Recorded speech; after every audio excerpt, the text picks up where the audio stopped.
Hey guys, Fisher Mayfield, Team Fishing Effects. Just wanted to go through a tutorial that I think is really important. I've had a lot of people ask me recently, how do I connect my braided line to my leader line, fluorocarbon or mono? This is my number one way. Most people ask me about the FG knot. FG knot is really difficult to tie. It's great if you're tying in your house the night before a tournament, and you got time on your hands, but on the water, a lot of times you break off and you want to retie. You have wind, you have waves, it's just too hard to tie an FG knot. This knot is almost as good and takes 1/10 the time to tie. So this is a double uni knot.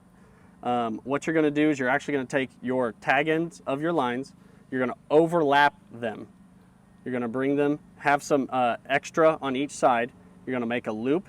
You're gonna actually grab your tag end. You're gonna loop it over the line, both lines. You want it to go over both lines. You're gonna make 5 loops on your braided side. They say 5 to 7 on the braided side. It is easier to cinch. You're gonna cinch it down.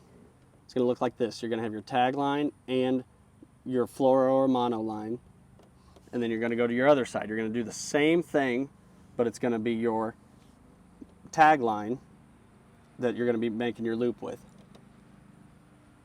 So you got 1, 2, 3, 4, 5, and you're going to cinch it almost all the way. You don't want to go all the way because you're going to pull it, and as soon as it hits the braided line, it's going to cinch down and you're going to make a tight knot. It goes through your eyelets perfectly, and you're not going to have much issues with it. So now I'm going to snip the lines.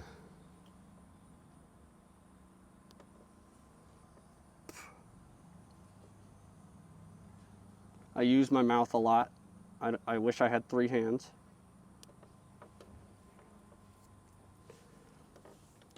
And you're left with a small little knot that is almost indestructible. It is a beautiful knot, cast through your eyelets perfectly as long as you're tying it correctly. You are going to have a lot more sensitivity running your braid to a leader instead of having fluoro that stretches or mono that stretches. You're going to have a line that doesn't stretch and will send all of the sensitivity up to your rod. Now, the rod that I'm using is a Fishing Effects 7.3 medium fast. This is a great all-around rod, Senkos, Ned rigs, all the way up to small swim baits. It's a really good rod, very durable, has a microwave guide line management system.